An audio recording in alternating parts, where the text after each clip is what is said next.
Hi, it's me again with Corel Drill Tips and Tricks, and I just can't stop using this history. I put a text up, a word of Corel, and I'm gonna go and I'm gonna delete the history, okay?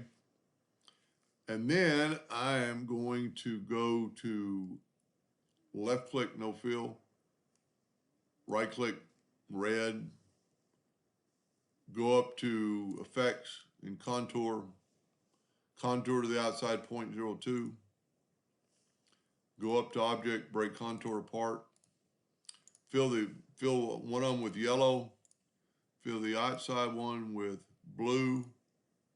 Let's make it red so it'll show all. And then let's go right here and save this macro. We're going to call it contour 3. It's saving under global macros.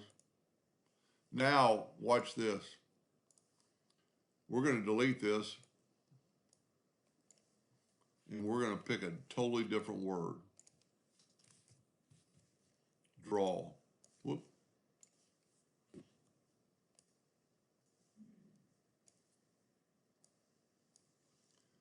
Go up to Windows, no, go to Tools, Scripts. Yours might say Macros. Scripts, Contour 3. Look at that. So you could, if you had a customer that you kept doing it over and over and over and over, those colors, that contour, that shape, that size, let's just test it here and see if it'll do it. Let's make it, we usually used to have to make it as big as the other text so it'll contour the correctly amount. So now we got test, let's try this, see if it does it. Let's pick it, see if it doesn't do it. Now it took that one away, but that's okay because it's going to do it for a different word every time. I mean, it's doing exactly what I told it to do. And like before, you could have a macro for this, right click, assign a keyboard stroke.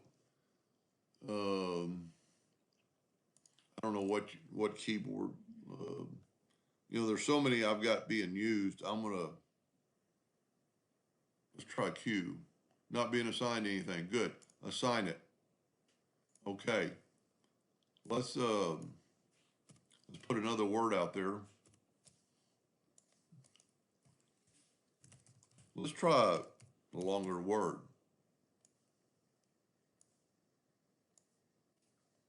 And I'm just going to hit Q. I think I have to pick it. Look at that. That's pretty neat if you do that on a daily basic with that font. I don't think it's going to change. Let's just give it a test. Let's go back here and see it's going through the steps. There's the steps that it went through to do that. Let's change the font. Cross your fingers. Look at that. All I did was hit Q on the keyboard, and it's going to put a yellow font on top of a red font. Anyway, that's super cool. Hope that helped. Thank you for watching.